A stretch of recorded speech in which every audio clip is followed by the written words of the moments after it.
but our needlessly abusive and unlawful practices in the war on terror have diminished our standing in the world community and made us less, rather than more, safe. As retired Generals Kulak and Orr said recently, victory in the struggle against terrorism can only come when our enemy loses legitimacy in the society in which it recruits.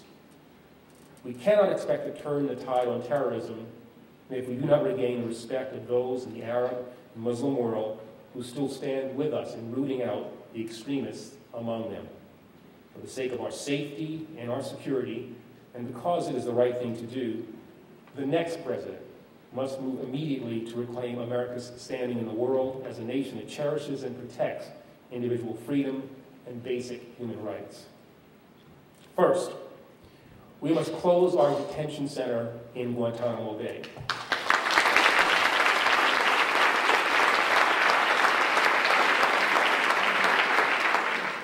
A great nation should not detain people, military or civilian, in dark places beyond the reach of law. Guantanamo Bay is an international embarrassment. Some of our closest allies now see this prison as a symbol of what America has become. We should close Guantanamo Bay, transfer the remaining prisoners to military prisons in the United States, and adopt an expedited and procedurally fair review process for determining who we prosecute for war crimes, detain as combatants under the laws of war, or, yes, release. Second, we must declare without qualification that it is the law, policy, and practice of the United States government that we do not torture people and we do not subject people to cruel, inhumane, or degrading treatment.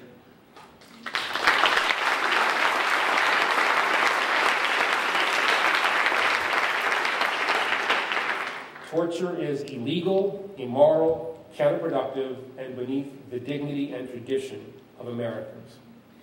Third, we must end all U.S. government practices and programs, covert or otherwise, that transfer individuals involuntarily to other countries that are known to engage in torture. Extraordinary rendition is not a practice that began with this administration, but this administration has taken it to new levels, perhaps new lows. As Americans, we should bring people to justice and not hide them away from justice. Fourth, to those in the executive branch who say, just trust us, when it comes to secret and warrantless surveillance of domestic communications, I say, remember your history. In my lifetime, federal government officials wiretapped, harassed, and blackmailed Martin Luther King and other civil rights leaders in the name of national security.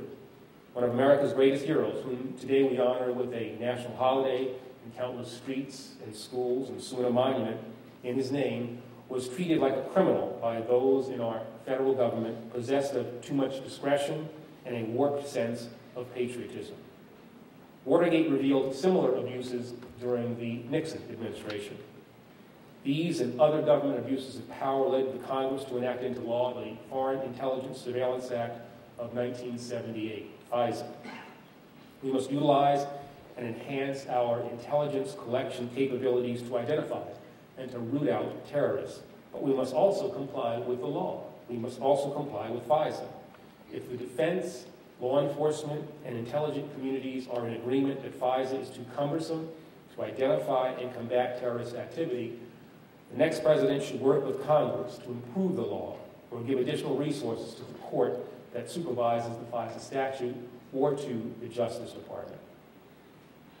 Those who tell us that we must engage in warrantless domestic surveillance, that we must engage in enhanced interrogation, or that we must engage in extraordinary rendition, or that we will cripple ourselves in combating terrorism, offer a false choice.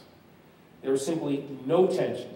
There is no tension between an effective fight against those who have sworn to harm us and a respect for our most honored civil liberties tradition. We can never put the welfare of the American people at risk, but we can also never choose actions that we know will weaken the legal and moral fiber of our nation.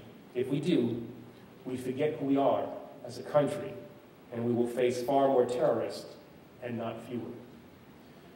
As Americans, we must never seek to judge ourselves by our enemies' standards.